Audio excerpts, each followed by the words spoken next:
Section 2. You will hear a talk on local radio about a children's theme park.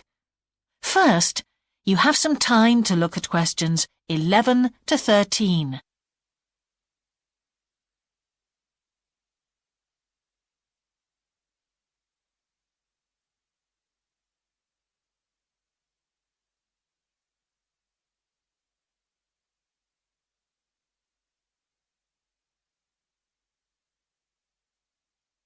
Now listen carefully and answer questions 11 to 13. For the second in our series about locally run businesses, we meet Simon Winridge, co-founder of the hugely successful Winridge Forest Railway Park. Welcome, Simon. Now, perhaps you can begin by telling us a little bit about how it all started. Well, during the 1970s, my wife Liz and I had just acquired 80 acres of sheep farming land, and we decided to settle down and have children. Pretty soon we had a daughter, Sarah, and a son, Duncan. The place was wonderful for the kids. They particularly loved trains and gradually built up an enormous network of miniature railway track. I began to develop larger-scale models of locomotives, but we didn't think anything more of it until I went on a trip to a theme park near Birmingham and decided we could do a much better job. So we set up a small one ourselves, based on the miniature railway, and we opened to the public for just a month that year, 1984, in July, our driest month, because our children said they didn't want our guests to have a miserable wet visit. I dealt with park business and Liz carried on with the farm work. It soon became clear that we were onto a winner. We began to extend the railway track and lay it among more interesting landscape by planting trees, which in turn attracted more wildlife, and by making cuttings through the rock. Nowadays, we're open all year round, and we're pleased to say that Winridge is one of the most popular visitor attractions in the area, with 50,000 visitors a year. 1.5 million people have been through our doors since we opened. Before you hear the rest of the talk, you have some time to look at questions 14 to 20.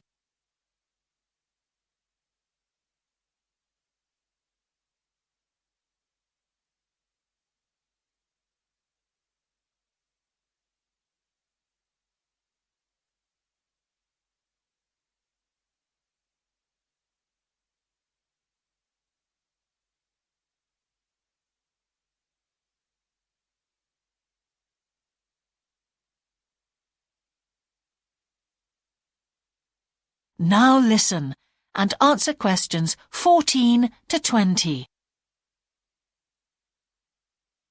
All these visitors mean we have had to expand our operation, and it's now a truly family concern. I'm near to retirement age, so I only concern myself with looking after the mechanical side of things, keeping the trains going. Liz now devotes all her energies to recruiting and supporting the large squadron of workers, which keep the place running smoothly. We're really pleased that, after some years away teaching, Sarah has now returned to the park and makes sure the visitors are kept fed and watered, which keeps her pretty busy, as you can imagine. Our son Duncan has been a stalwart of the park for the last 10 years, taking over from me in the area of construction. And I'll say a little bit more about that in a moment. And his new wife, Judith, has also joined the team in charge of retail. That's becoming a tremendous growth area for us. A lot of people want to buy souvenirs. So have you finished your development of the site for the moment? Not at all. We're constantly looking for ways to offer more to our visitors. The railway remains the central feature, and there's now 1.2 kilometres of the line laid, but we'd like to lay more. Because of the geology of the area, our greatest problem is digging tunnels, but we're gradually overcoming that. We're also very pleased with a new installation of the go-kart arena, which is 120 square metres in area. Again, the problem is the geology. We had to level the mounds on the track for safety reasons.